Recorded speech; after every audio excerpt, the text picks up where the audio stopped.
Yeah,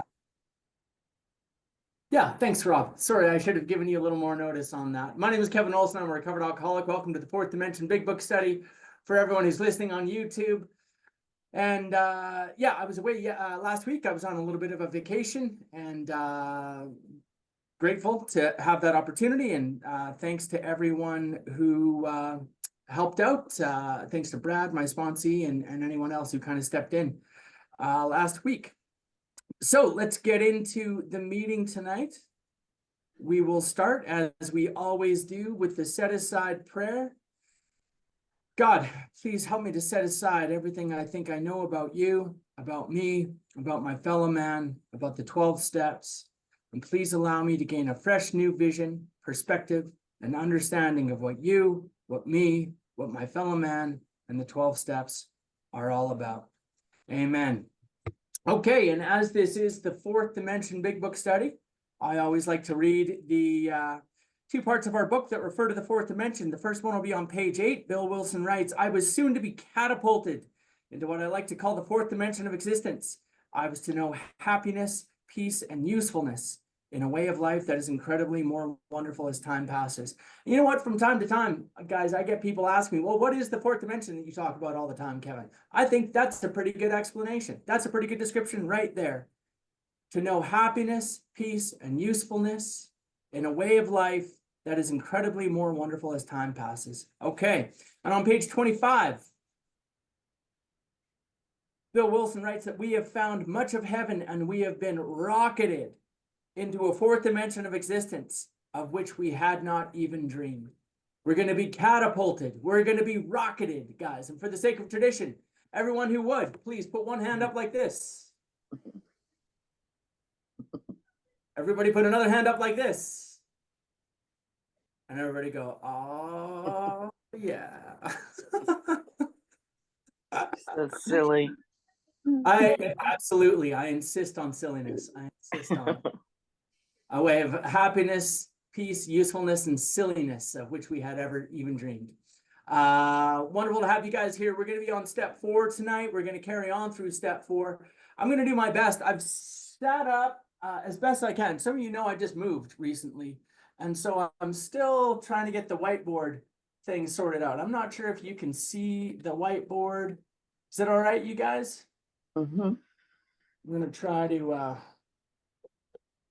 adjust this camera a little bit so you can see the top of it. I've got my my friend Matt Sullivan will know Chris P is coming over tonight as my my IT tech support to help me out with some of this stuff. I think I got the right guy, but yeah, this is just not happening. Hang on. I want you to be able to see the top of the camera, the top of the whiteboard. There we go. That'll be better. Okay, you guys can see that whiteboard if I'm writing stuff on it? You can see it says step 4 up here. All right, rock and roll. So correct me if I'm wrong. I just want to make sure last week Brad took you guys through fear. Is that right? You guys finished off fears last week, but he did not get into sex conduct. He didn't get into the sex conduct. He got through the chapter. He took us to inaction. Okay, perfect. Thank you for that, Rob. That's great. Okay, well, maybe just as one final refresher, one last final crash course, we'll go through step 4. We're going to go through all 4 of the columns and what they are when we do a step 4, okay? So remember, we're looking at the 3 common manifestations of self in a step 4. Can anybody tell me? Anybody want to tell me? What are the 3 common manifestations of self that we look at in a step 4? Anyone at all? Give me one of them. Give me one of them.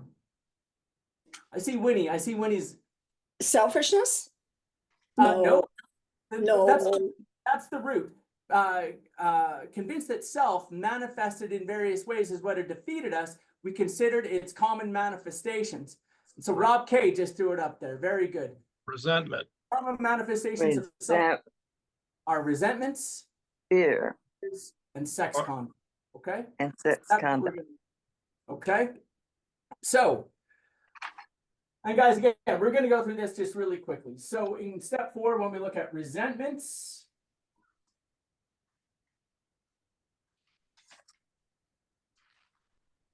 column 1 is going to be Who? Who are we angry at? Okay. We listed people, principles, or institutions with whom we are angry. So column 1 is who. Column 2 is why. We asked ourselves why we were angry. Okay, why are we angry? And what I've been taught is that if you look in our book on page 65 in the examples there, Mr. Brown and my employer and so on, they don't ever list more than 19 words in one bullet when they're describing why they're angry. Okay, so this is not me writing the ongoing saga of Kevin's life and everything that had been done. These are quick bullet points. He lied to me. She stole from me. They fired me, whatever it is. Quick bullets when we're writing the whys, okay? Column 3 is affects my.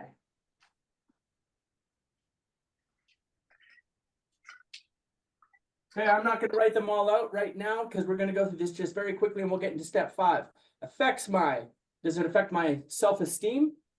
Does it affect my physical security, my emotional security, my financial security? Does it affect my ambition? Does it affect my personal relationships, or does it impact my sexual relations? Okay. Then between column 3 and column 4 is the prayer.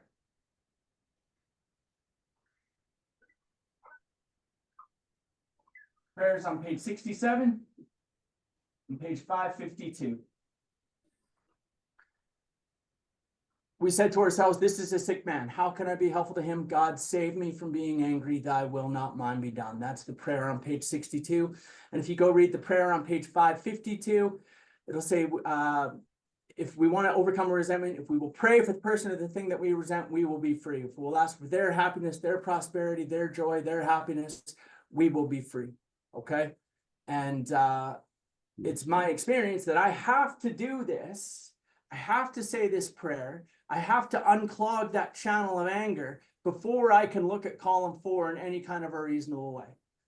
Okay. And column 4 is, where am I to blame?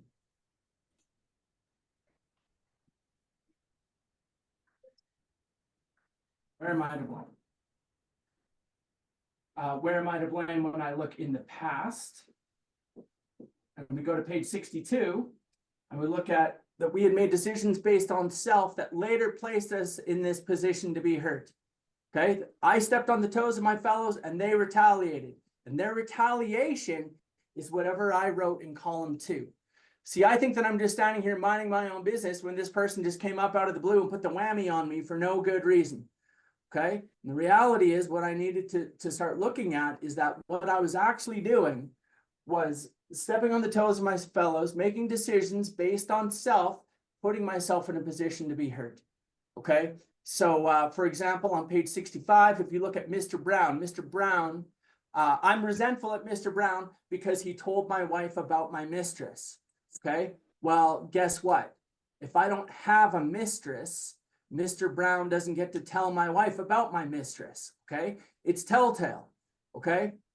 Some of you will remember I often use the example of this guy, Mike, who embarrassed me at a party because he told everyone I was a thief.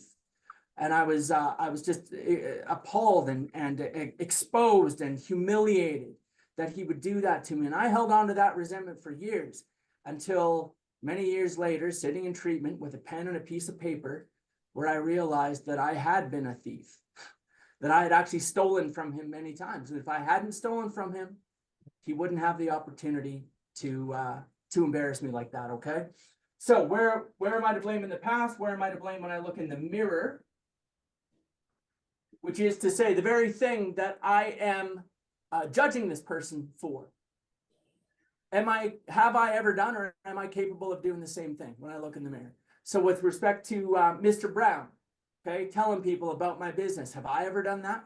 Have I ever done anything like that? Have I ever told someone about something someone else is doing to get my way? Yes, I have.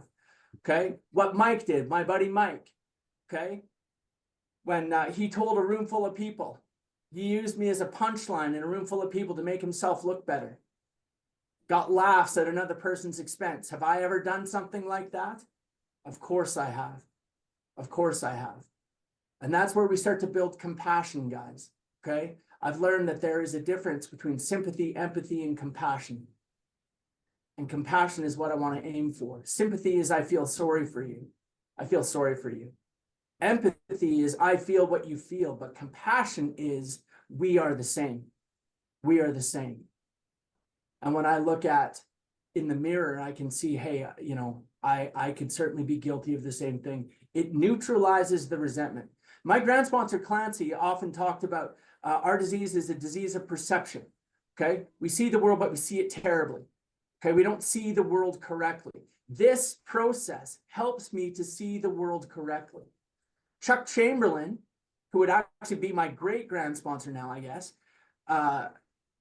wrote a book called A New Pair of Glasses, kind of about his memoirs and his memories and recollections of AA. He could have named that book anything. He named it A New Pair of Glasses. There you go. Thanks, Rob. He named it A New Pair of Glasses, I believe, because he knows that this process of changing the way that I look at the world is one of the most important things that we do in all of AA. Okay? And I want to point out, guys, nothing has actually changed here in the world. Nothing has changed in reality. The only thing that has changed is the way that I see it. Does that make sense, you guys? That's what we're trying to do. We're trying to get a new perception, a new perspective on the world. We're trying to get a new pair of glasses. Okay. And that, as a glasses wearer, that means a lot to me. Right. Okay. Scott and Ali and Richard and Mitesh and Marsha will know what I mean. Okay. It's a new pair of glasses. It means a lot. Okay. And lastly, guys, today, where am I to blame today when I look at this resentment? Now, today, what I mean when I say where am I to blame today, I don't want to get into this a whole lot because it can be a touchy subject and it's a very important subject. Okay. A lot of us come to AA with trauma and it's legitimate. It is legitimate trauma. I will never try to minimize anyone's trauma. I have trauma of my own. I had trauma of my own. I did lots of trauma therapy. But what I would do, guys, is I would take that resentment that I had about that trauma and I would use it as a justification for my ongoing terrible behavior. And I see, look at all the nods. Every time, man, every time. Alcoholics are famous for doing this. I will take something that is legitimate, but I will twist my trauma into something else it sounds a lot like trauma. It's drama. Okay. I will twist that and I will use it as an excuse for my ongoing terrible behavior. And I will get drunk behind that trauma. Okay. And I'll sit at the wet end of a bar with a bunch of strangers as long as they're buying drinks and tell them all about my trauma. Okay. And that is where I am to blame in that resentment today. Okay. And it wasn't until I came into Alcoholics Anonymous and got a solid foundation in a sponsor and a home group and the 12 steps and ultimately, of course, the power of God. Once I did that, then and only then was I able to go and do the actual type of trauma therapy that I actually needed. If you're here and you're suffering from trauma that has happened to you in your life, I'm not trying to minimize it. What I'm telling you is that our book is clear. When the spiritual malady is overcome, then we straighten out mentally and physically. Not all at the same time. What I would do is try to straighten out physically and mentally first. Just let me get my gym pass and my therapist, and then I'll go to AA. Then I'll work on those 12 steps. And that didn't work for me. When the spiritual malady is overcome, then we straighten out mentally and physically. So that's what I mean when I say, where am I to blame today? To what extent am I using that situation that happened, whatever that trauma might be, as an excuse for me to continue using? One of the most insane things that you'll ever hear in your entire life is you'll one day, you guys, you'll have a sponsee or you'll be working with newcomers. And one of them will have a friend that overdoses and dies because of drug abuse. Okay, that's going to happen. It's a very, very sad fact of life. And what is the typical drug addict's or alcoholic's response to somebody overdosing and dying from drug addiction? What do they want to do? They want to go get high. They want to go get high. That is where am I to blame today? To what extent am I using that as an excuse for my ongoing behavior? Does that make sense, you guys? I know it does because I see some nods. I saw some nods. So that's very good. That's great. Okay. So that's resentment, guys. That's a very, very much a crash course in resentment. Let's do a quick crash course on fear.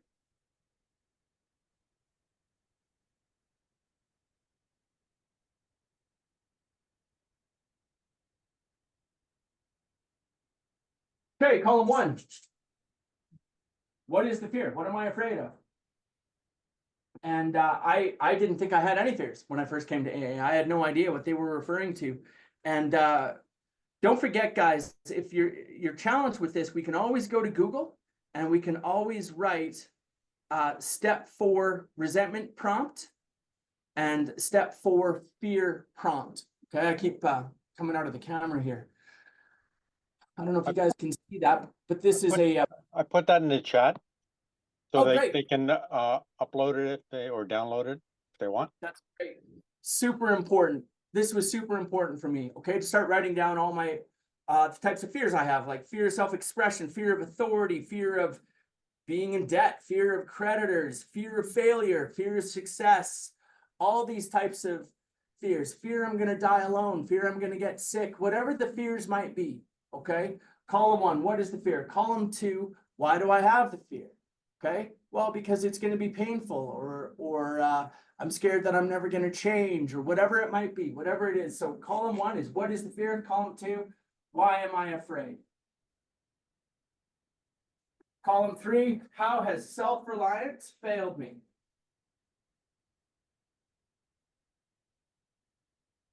How has self-reliance failed us? We asked ourselves, you know, if you ever want to know, why do we have these fears in AA? Why do we have these fears? The answer is simple. Our book tells us. Why do we have these fears? Wasn't it because self-reliance failed me? Okay, me on my own, doing the very best that I can, drove my life into a brick wall over and over and over again. Okay, and that created fears. Okay, the other thing is that, you know, Bill Wilson talks about the chief activator of our defects is self-centered fear. Okay, self-centered fear. All the fears I have are all self-centered, and that's me relying on myself. Okay, I'm afraid I'm not going to get what I want. I'm afraid I'm going to lose something I have. I'm afraid I've done something I shouldn't have done and I'm going to get caught. What's the common denominator in all those fears? I. Okay, those are all self-centered fears. Okay, and that's where fears come from. Me obsessed with myself. Okay, self-obsession is really the root of my trouble. So how has self-reliance failed me in terms of these fears? When I look at these fears, self-reliance, I look at what is the, I take the, you know, the most sick, selfish, self-centered, drunk, drug-addicted version of myself, the worst possible version of myself. And I look at how does that relate to the fear of whatever it might be, okay? Whatever my fear might be. So the best way to do this, did you guys go through this last week? Did Brad take you guys through some examples of different fears? He did. Okay, so that's great. Then we won't do that. We will just say that that's what I'm looking at. I'm looking at the worst version of myself and how does that relate to the fear, okay? Then we say the prayer, okay? And the prayer is on page 68.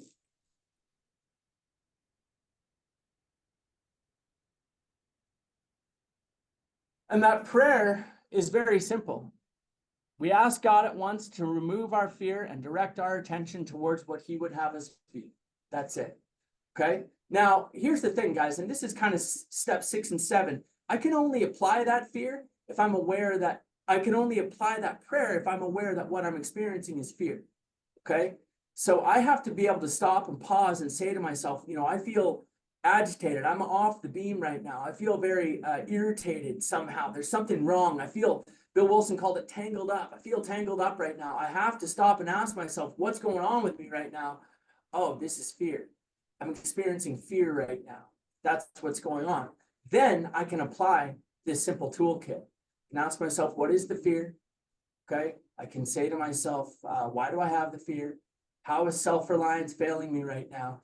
Then I can apply this prayer. God, save me from being, or God, please remove my fear and direct my attention towards what you would have me be. Okay. What would God have us be, guys? I believe love and service, baby. Love and service. I'm sure Brad talked about that last week. Particularly service. Particularly service. It is remarkable how when I become concerned with your suffering, I am no longer obsessed with my own suffering. Okay. And that seems to be really a very beautiful shortcut to getting out of self. Okay, there's a lot of work we can do through the 12 steps where God will remove our selfishness and self-centeredness, and I no longer am obsessed with myself. But a quick and easy way to do it, man, is just go to a treatment center, go to a detox, go to a treatment center meeting, go find a newcomer to work with. Stop thinking about myself, because self-obsession is my problem, and that is the root of fear. Me sitting at home alone, obsessed, thinking about myself is the most dangerous place in the world for a drunk like me. Okay? A bar is not as dangerous for me as sitting at home alone, thinking about myself, obsessing about myself. And what my friend Mike S. describes as the tortures of the mind. Okay? And what I have really found in Alcoholics Anonymous is a higher degree of mental comfort and an escape from the tortures of the mind. Not all the time, believe me, not all the time. Okay, I can flick on that torture factory real quick, but when I do, I have a toolkit that I can use now, okay? And that prayer in particular is very important. God, please remove my fear and direct my attention towards what you would have me be. What would God have us be? Love and service. So now, column 4, how would trusting God and relying on him remove the fear? And there's a surface level and there's a deeper promise for every fear, okay? The surface level is that if I'm doing God's will, if I'm doing God's will, if I am fully relying on God and doing as God would have me, if I am doing God's will instead of Kevin's 6 selfish self-will, then I'm not relying on self. I'm doing what God would have me, and probably things are going to be much better. Okay? Things are going to be much better for the most part. So for example, if I'm afraid of losing my job, okay, I'm afraid that they're going to find out I'm an imposter or whatnot. If I'm doing God's will, okay, and what is God's will? The AA speaker, Bob Bazans. Okay, if you haven't heard of Bob Bazans, if you've never listened to Bob Bazans, don't go to sleep tonight until you've listened to Bob B. Okay? Bob says, you don't have to be a genius to figure out what God's will is for you. Get a job. Get up in the morning. Go to work. Stay at work. Work at work. Okay? If I'm doing that, and that's really God's will, and that's funny, right? We all have a laugh about that because we all get it. But if I'm living that way, I probably am going to have a lot less fear. I can have a lot less fear about losing my job because I'm not trying to run game on my boss and trying to jive my way through a career anymore. You guys understand what I'm saying? I can do that drunk or sober, by the way, ladies and gentle drunks. Okay? You better believe. Okay? I can run game. I can live a completely, dishonest life one day at a time. Believe me, I've done that. Okay? I know how it is. But that's not the coolest part. The coolest part is the deeper promise. When we really learn to trust God, okay? Because our book says we trust infinite God rather than our finite selves, okay? And when I fully trust God, and if I can't trust God, you guys, at least can I trust good? Can I just trust good? Just trust good. That good is happening. That good is going to happen. That God or the universe or your creator, your higher power, the spirit of the universe, whatever you want to call it, ultimately wants good for you. Okay? And if that's true, then even if, and this part even always starts with even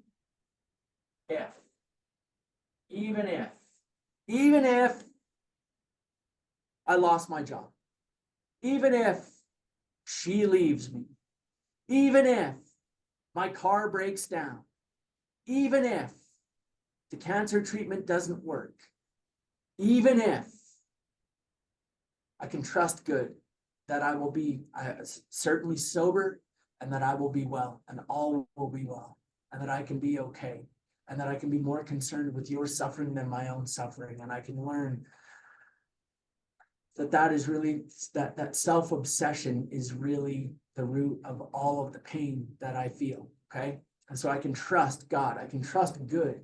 My friend is a Hindu, and I talked to her about spirituality and stuff all the time. And she said, Kevin, do you know how, you guys have she always says you guys have a saying, everything happens for a reason, right? We've all heard that before. She said in Hindu, it's different. We don't say everything happens for a reason. We say everything happens for good. Everything happens for good. Okay. I can trust good that no matter what is going on, even if my fears come true, that I can trust God, I can trust good, and that I'm going to be okay. I'm going to be taken care of. Did Brad talk at all last week about the little circle and the big circle? He did, Rob, the little circle. He did. All right, man. Then all we need to do is keep that But little please, circle. but we have a lot of newer people here today, so they wouldn't have heard it, so. Okay, so this is what one of the things I want to share with you guys then. And I'm not gonna erase all of this because we're gonna go through sex conduct here very quickly as well. I'm gonna write it down here. This is something I got from Chuck Chamberlain. Chuck C wrote the book A New Pair of Glasses. So I'm gonna share this with you. And I actually got this through a talk of one of his sponsees was telling him that Chuck C taught him this, but I've never forgotten it. And it has everything to do with trusting and relying upon God and doing as God would have us, and this surface level, doing God's will, okay? This big circle, and for anyone in YouTube who's listening right now, I just drew a big circle on the whiteboard, okay? This big circle, this is God's will, this big circle. And now I'm drawing a little circle inside that big circle. An arrow pointing to it. That little circle we'll call Kevin's will. Okay, there's a little, can you guys see this? Little circle inside the big circle. Okay, great. For the rest of my life, all that I need to worry about, the only thing I need to concern myself with, guys, is keeping that little circle inside the big circle. That's all I need to do. Okay? If I keep that little circle inside the big circle, then it doesn't matter if I take the job, don't take the job, marry the girl, don't marry the girl, buy the house, don't buy the house. It doesn't matter. If I keep that little circle inside the big circle, everything is going to be wonderful. Everything's going to be fine. Everything's going to be a joy, one way or another. Okay? If I keep that little circle inside the big circle. On the other hand,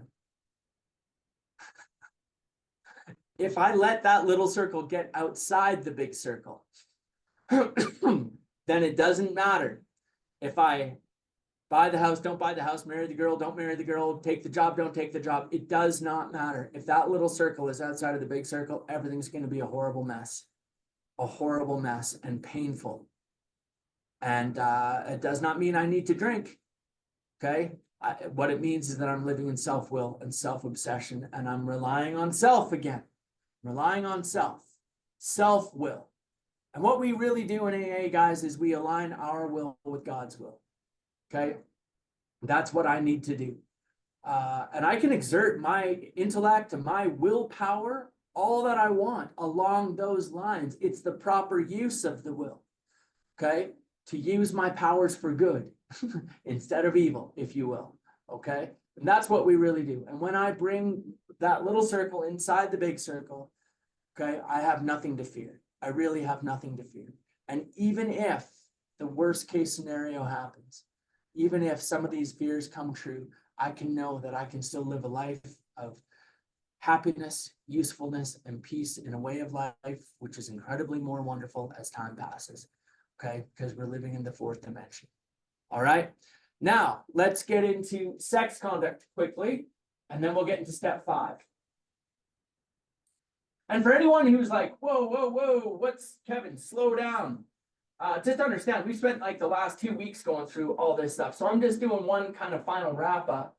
And you can go onto YouTube and listen to all the subsequent weeks, and that'll make a lot more sense for you, okay?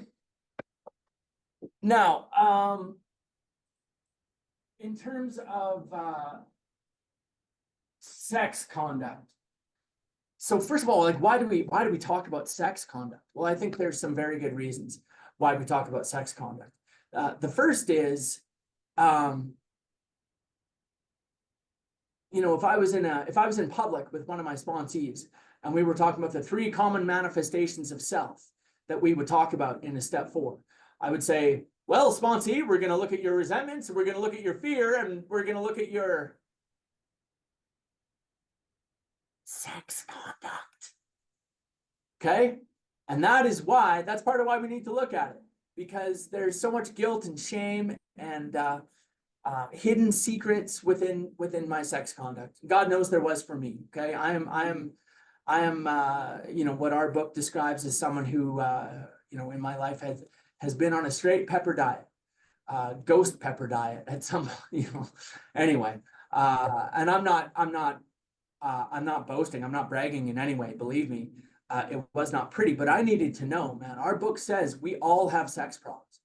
We'd hardly be human if we didn't. And I needed to hear that, man. I needed to hear that. And I needed to hear that from some of the old timers in my group, that it was okay to have problems in this area and to have stuff that I needed to talk about. So that's one of the reasons that we talk about sex conduct, is there's just so much guilt and shame attached to it. And we really need to get rid of a lot of that stuff. You know, a lot of the stuff that I had in my sex conduct in my life that I felt were like $100 bills turned out, you know, under the light of you know, sharing them with a sponsor and putting them into the light, they became nickels and dimes very quickly. You know, but they only hold power when they're up here. When I can get them out, a lot of times they're a lot more manageable. But I think the other reason we look at sex conduct is because what we're really trying to do in steps 4 and 5 is get a laser beam understanding of what my defects of character are and how my defects of character harm other people. And there is no better lens to see my defects of character than through my intimate sexual relationships and partnerships and what have you. Our defects of character seem to get really magnified in sexual relationships. In fact, my sponsor used to say to me, Kevin, you're going to improve in every area of your life in terms of step 6 and 7. You're going to improve in your family, you're going to improve in your career, you're going to improve in the way you relate to your home group. You can improve in every area, but likely you are going to be challenged in intimate relationships for a long time, because our defects just get magnified in that area. And so I think that's part of why we look at sex conduct as well. I am going to say that I am a person who believes that we look at sex conduct and just sex conduct.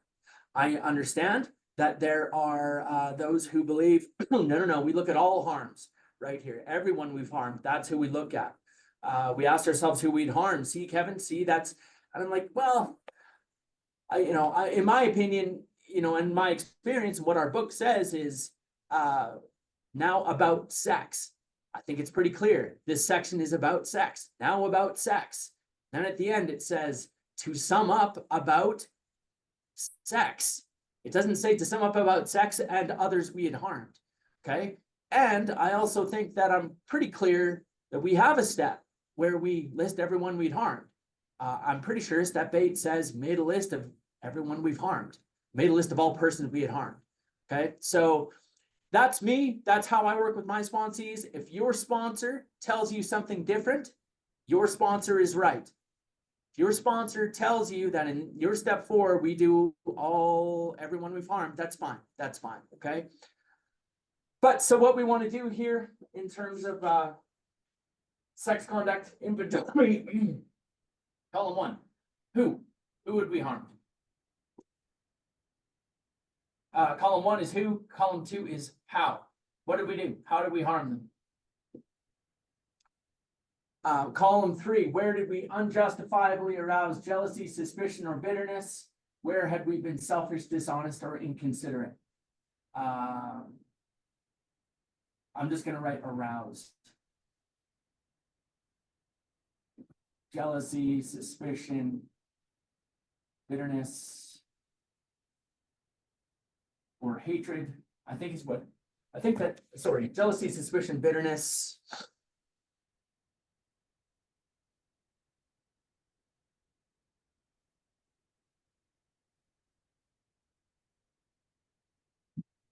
Yeah, jealousy, suspicion, or bitterness. Where have you been selfish, dishonest, or inconsiderate?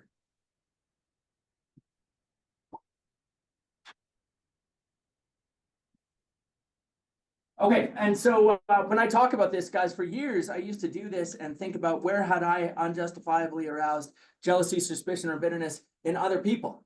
The way that I look at this now is rather to think about where did I unjustifiably arouse jealousy, suspicion, or bitterness in myself? Where did I become jealous or suspicious or bitter of people and women and relationships I was in that didn't deserve it? And that's very, very good for this alcoholic to look at, because I'm a guy who suffers greatly and have suffered greatly with jealousy. Bill Wilson calls the most terrible of human emotions, jealousy. Okay. And the fear, that's really where it comes from. Okay. And I needed to look at that. Okay. So then we say the prayer. What our book says is we ask God to mold our ideals and to help us to look up to them, to live up to them. Okay. God, please help to mold my sex ideals and help me to live up to them. And I think it's important for my sponsees to be able to summarize to me what their ideal sex conduct is, their bottom baseline sex conduct is in one sentence.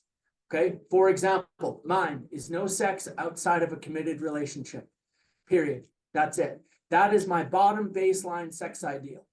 Okay. Because our book is clear. I'm not going to go all into it. I'm sure Brad did last week. But guys, there's only 2 places in our book where it says if we don't do this, we're quite sure to drink again. And this is one of them. Okay, so that's pretty important. If my sex conduct as a human being continues to harm others and I'm not sorry, and I keep falling short of that basic bottom line ideal, I'm a dead man. That's what our book says. Okay, if I am above that line, I'm okay. I can learn, I can grow, and I can continue to try and keep that little circle inside the big circle with respect to my sex conduct. Okay. So that's what I need to learn to do. And that's what I needed to understand. What is my bottom basic sex ideal? What is my God-given sex ideal? And when my sponsor told me the first time what his was no sex outside of a committed relationship. Now, for you, it might be different. For you, it might be no sex outside of a marriage. Okay. I don't know what your God-given sex ideal is. Okay. I'll also say that, a lot of these things, I'm going to talk about this in step 5. It's good to sort these out with other people. I remember a sponsee came to me and told me his sex ideal was, he could do whatever he wanted as long as he was honest and didn't hurt anyone. Like, yeah, let's talk a little bit more about that. Let's talk about a little bit more about that. Anyways,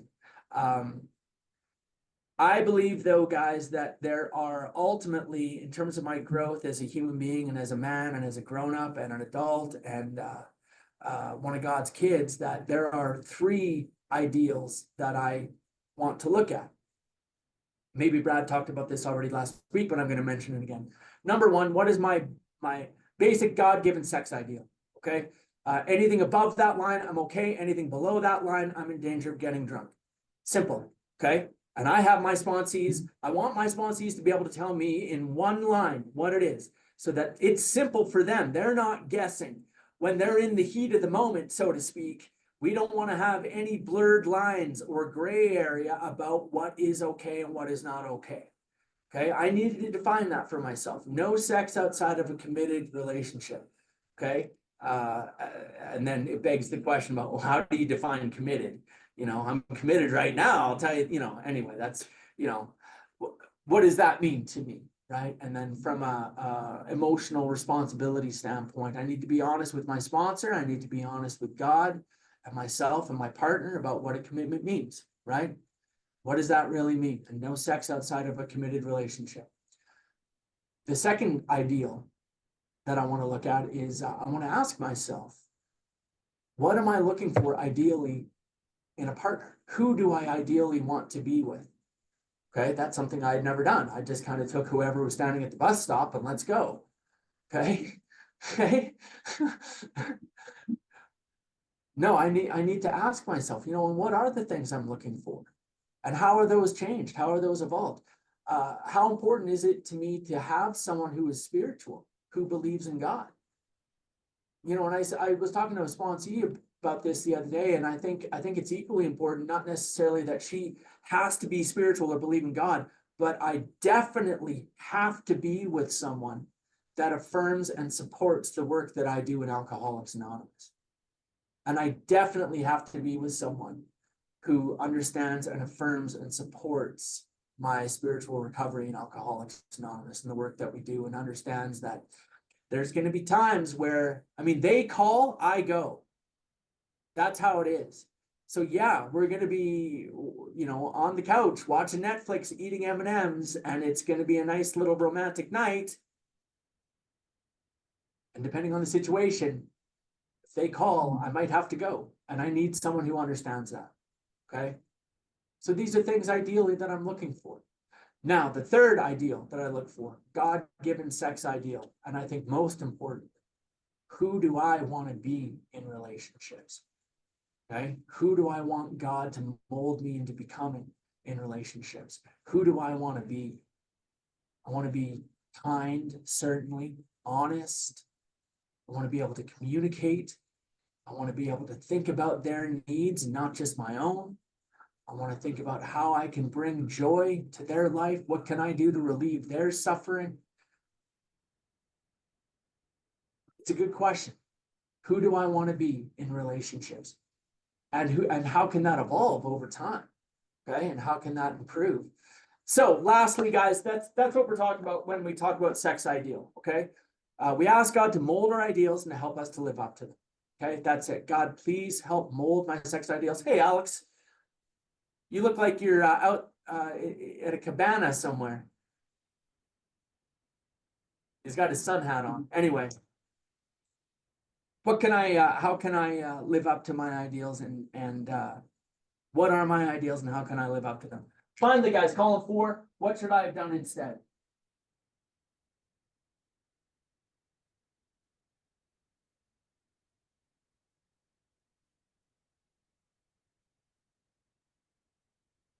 What should I have done instead? Okay. I'll tell you what, guys. 97% of the time, when I look back at my life of broken relationships and broken sex ideals and all that kind of stuff, when I look at what should I have done instead, 97% of the time, the answer is I just shouldn't have done it. And what's worse, I knew that I shouldn't have done it. I knew it. Going into it, I knew it, and I did it anyway. 97% of the time. So what's the good news in that? What's the good news? Is that if I can start to develop what Bill Wilson calls this vital sixth sense, and I can start to live on a plane of intuition and a plane of inspiration, I can get more honed in to that vital sense of I should not be doing this. You know, Fred in the book, Fred's the guy that puts whiskey in the milk. Okay, you guys know Fred? Suddenly he has the idea, and it says he vaguely sensed he wasn't being too smart. You know that line? Yeah, someday on my tombstone is going to be written, Kevin Olson died vaguely sensing he wasn't being too smart with whatever it is. Let me tell you guys, that line is a lot more to do than just whiskey in the milk. Okay, and it can have a lot to do with our sexual relations. Okay, and you know, I understand a lot of you are probably married and maybe thinking like, hey, you know, I've been married to the same person for 100 years, and like, yeah, I vaguely still sense I'm not being too smart with this jackass, whatever it might be. But okay, but for those of us who are, you know, driving in the single lane right now, we may vaguely sense that we're not being too smart. And hey, you know, with your partners at home, you know, we'll talk more about this when we get to step 10, restraint of tongue and pen. It doesn't mean that you can't vaguely not to be too smart with what you're about to say about whose turn it is to do the dishes. Okay. You know, or whatever it might be. Okay. We can vaguely sense, but the bottom line is, guys, a lot of times I knew that I shouldn't have done it and I did it anyway, man. I don't know what it is about about red flags. When I see red flags, I'm just like a bull. It's just like, yeah, red flag. Like, no, Kevin, that's not a checkered flag, Kevin. That's not a checkered flag. That's a red flag. Okay. And I vaguely sensed I wasn't being too smart. I knew I shouldn't have done it, and I did it anyway. But I need to, I have a sponsee that I love dearly, Clay. Tomorrow he and I are going to he's done an inventory just on relationships as he's thinking about getting into a new one and so on. And that's great. But we're going to talk about, this, right? Like, what was what am I attracted to in partners? What am I attracted to in women? Am I attracted to, or whatever the partner might be? Okay, whoever the partner might be. This is all part of my God-given sex ideal. This is all part of God, who do I ideally want to have in my life? Okay, and I think it's really good to sit, probably with a sponsor, and to sit in a place of, physical, mental, spiritual sobriety, and really write out, what am I looking for in a partner? Okay, so that I have that written down, and then when I see, the red flag in the red dress, okay, I can stop and ask myself, hey, honestly, how does this align really with what I'm looking for when I was with my sponsor and I was making better decisions? Okay, does that make sense, you guys? You guys with me on that, right? Good. And then ultimately, who do I want to be? Who do I want to let God bring me into becoming? And there might be some stuff I'm going to have to do in relationships that are not super comfortable, and I might have to, get vulnerable and share my emotions and all of that jazz. But that's maybe that's who I need to be. Maybe that's who God's gonna bring me into being. Okay, guys. So let's get into step 5 a little bit. That's it. That's step 4. That's step 4 in a nutshell. It's been a blast. I love going through step 4 with you guys. This is one area where, we never say that this particular big book study has a certain number of weeks. We never say like this is a 12-week study or 14-week study or 16-week study or anything like that, because step 4 takes the time that it takes. And it really depends on the group of people that we're working through. And there's been times we've done this study. I've been doing this study for over 15 years. And there's been times where we've gotten into some like really, really heavy stuff as a group. Particularly when we used to do this in person, stuff would come up, and it was really beautiful. But anyway, that's it. That's step 4. All right, you guys, we're done step 4. Round of applause. We're all done step 4. Good job, guys. Good job. Yeah, Richard. Exactly. Okay, so now, guys, we're going to be on page 72. Page 72, chapter 6, title of the chapter, Into Action. You will notice it does not say into thinking. You will notice it does not say into talking. You will notice it does not say into meetings.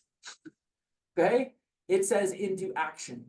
Okay, and some would say that step 5 is the first place where I really start taking serious action, because it's the first time that I'm involving someone else in this deal. Okay, up until now it's been me and God and a pen and a piece of paper. Okay, really, but ultimately I think I should have been working with a sponsor up to this point anyway. If I've had good sponsorship, I've had a sponsor take me through step 1, step 2, step 3, help me through step 4, go through all of that work. And now we're simply going to sit down and talk to them about it. Okay. So let's, Vince isn't here and Brad isn't here. Could I get a volunteer? Who would like to read for us tonight? Who would like to be a reader for us? Mitesh, I'd love it, man. I'd love it. You can read for us. That's wonderful. So we're going to be page 72, top of page 72. Rock and roll. Beautiful. All right, chapter 6, Into Action.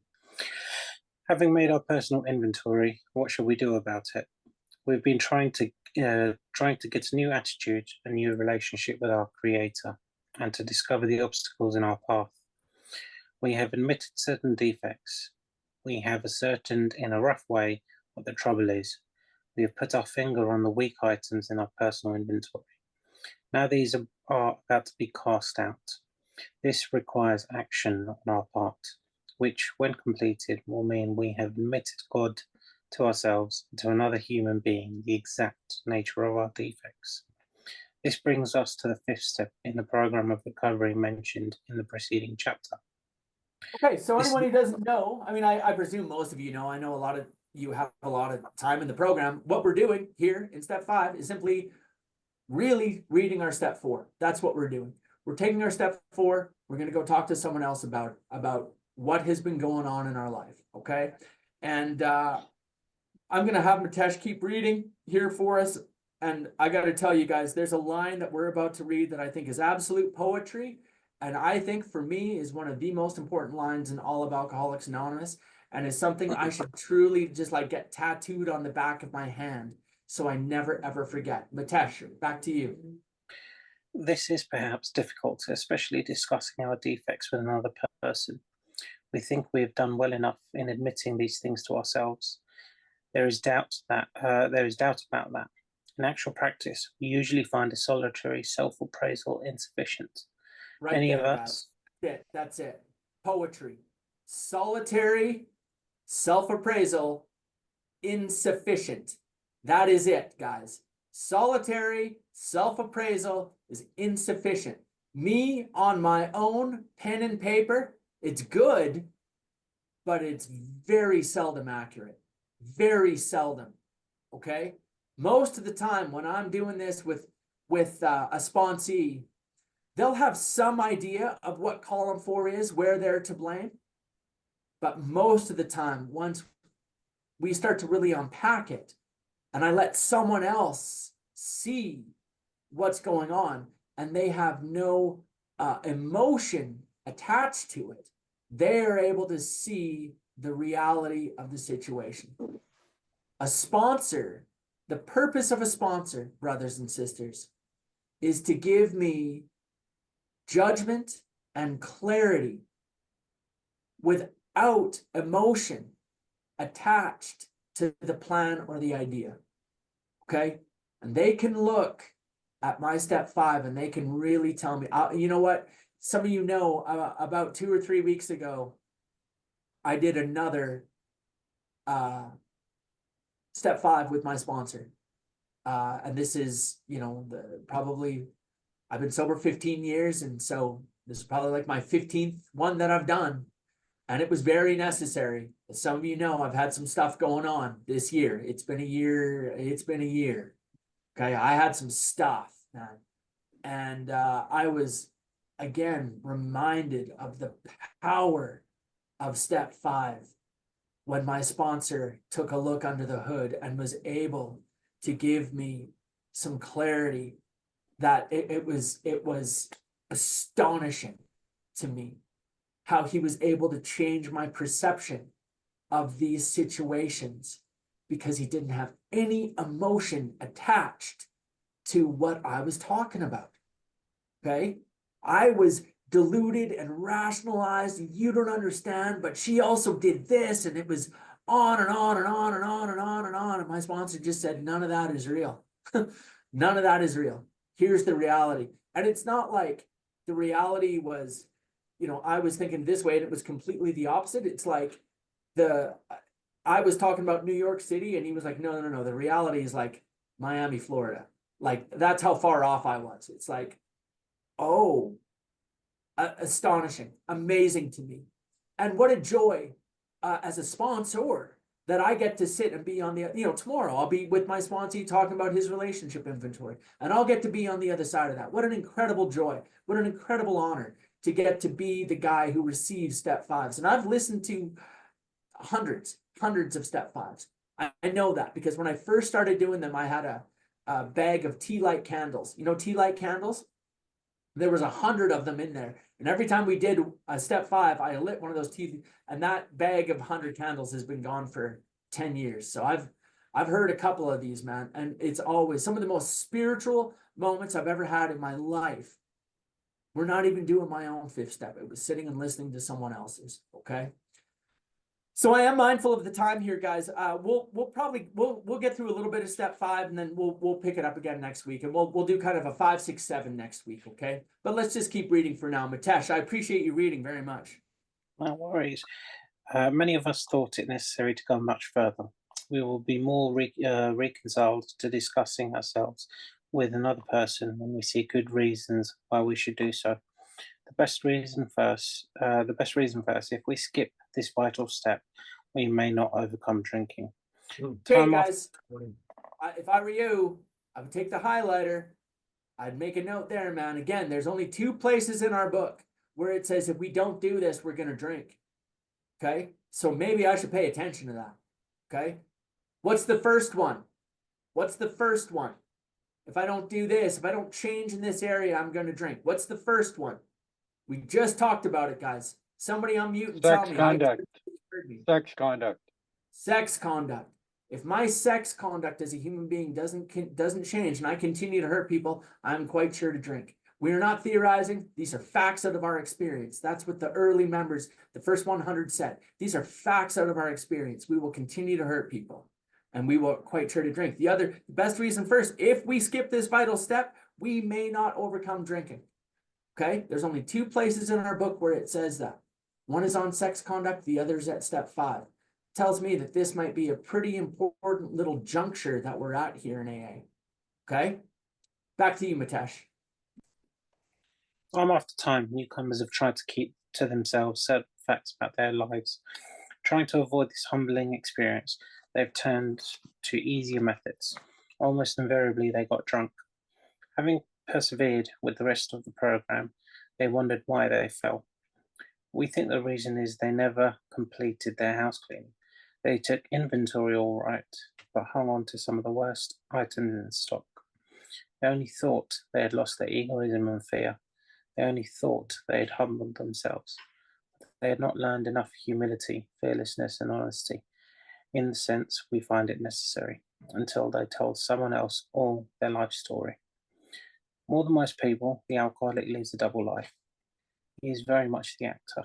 To the outer world, he presents a stage character. This is the one he likes his fellows to see. He wants to enjoy a certain reputation, but knows in his heart he doesn't deserve it. The inconsistency is made worse by the things he does on his sprees. Coming to his senses, he is revolted at certain episodes he vaguely remembers. These memories are a nightmare. He trembles to think someone might have observed him. As fast as he can, he pushes his memories far inside himself. He hopes they will never see the light of day. He is under constant fear and tension. That makes for more drinking. Psychologists are inclined to agree with us. We have spent thousands of dollars for examinations. We know but few instances where we have given these doctors a fair break. We have seldom told them the whole truth, nor have we followed their advice. Unwilling to be honest with these sympathetic men, we were honest with no one else. Small wonder that many in the medical profession have a low opinion of alcoholics and their chance for recovery. We must be entirely honest with somebody if we expect to live long or happily in this world. Rightly and naturally, we think well before we choose the person or persons with whom to take this intimate or confidential step. Those of us belonging to a religious denomination which requires confession must, and of course, will want to go to the properly appointed authority whose duty it is to receive it. Though we have no religious connection, we may still do well to talk with someone ordained by an established religion. We find such a person quick to see and understand our problem. Of course, we sometimes encounter people who do not understand alcoholics. If we cannot or would rather not do this, we search our acquaintance for a closed-mouthed, understanding friend. Perhaps our doctor or psychologist will be the person. It may be one of our own family, but we cannot disclose anything to our wives or our parents which will hurt them and make them unhappy. We have no right to save our own skin at another person's expense. Such part of our story will tell to someone who will understand, yet be unaffected. The rule is we must be hard on ourselves, but always considerate of others. Okay, Notwith- so we're gonna stop there, from a reading perspective. Great job, Mitesh, thank you. And I just want to talk about, the context of this book. So don't ever forget, guys, Big Book is published April 10th, 1939, goes out into the world. And so I always have to read it through that lens and understand at this point, there's like, 100 sober alcoholics on planet Earth, between Manhattan and Akron and Cleveland. Okay, at this point, that's where all the alcoholics in the world are.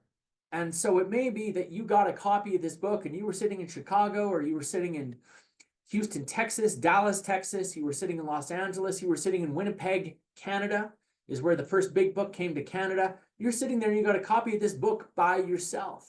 Okay, and yeah, it makes sense at that time, maybe, that there need to do it with your psychologist or your doctor, or God forbid you did your step 5 with your parents or your wife.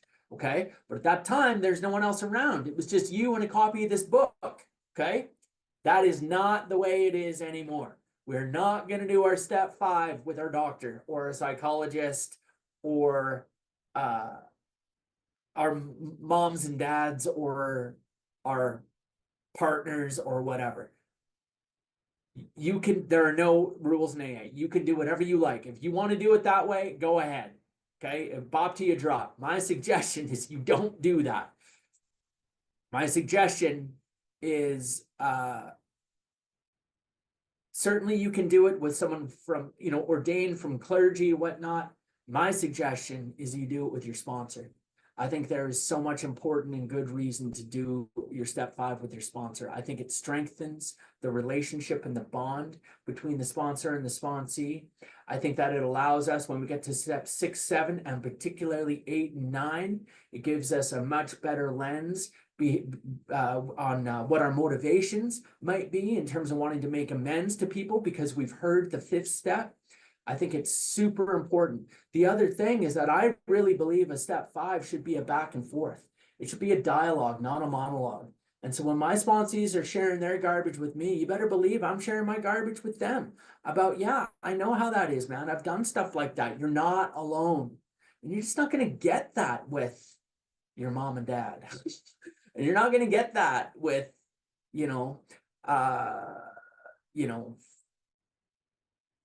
your psychologist or whatever. I will say one of the first step 5s I did was with a guy named Father Brian at a place called Mount St. Francis. And it was wonderful. Father Brian, he took 6 hours out of his life and he changed my life that day. And I kept in touch with Father Brian for many, many years. And to this day, I hold that man in absolute awe. And that was, but he even shared some of his garbage with me. And like, it was really meaningful coming from a priest. He was a Catholic priest. Anyway, I'll never forget that, but I think it's important to do with your sponsor. Now, listen, there in Southern California, where my sponsor is from, it's just the way it's done. You just do your step 5 with your sponsor. There's no question about, like, that's just how it's done.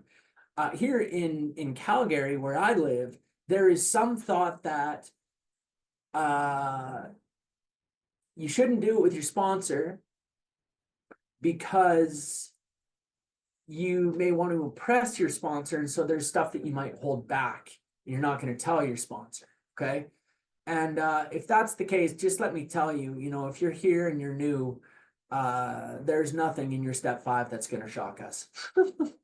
Okay, I promise you, nothing in your inventory is going to shock us. You want to shock us? Get a commitment at your home group. That would be shocking. Okay. Okay, that would shock us.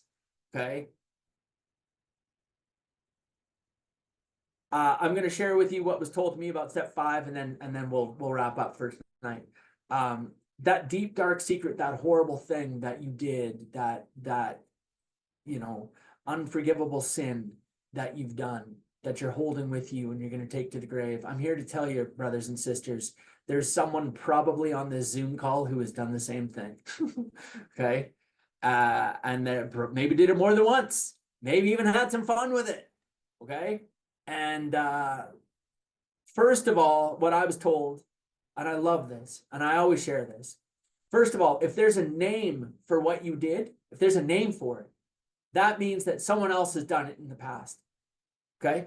Second of all, if there's a law against it, that means that so many people were doing it that they had to create laws to prevent us from doing it. Okay. So you're not alone. You're not alone. And whatever that thing is, we get it. You're not going to shock us. It's going to be fine. We are far more brothers and sisters in our defects than we are in our virtues. We love you not because you're good. We love you for the grit, man. We love you for the nitty gritty. We love you for the dirt, man. That's who we are. Okay. We love you not for who you could become. We love you for what you've done. Okay. And I mean that sincerely. And people love me, believe me, for what I have done and did. And that's who we are, man. Alcoholics Anonymous, the world's biggest lost and found department. Okay, love you lots, guys.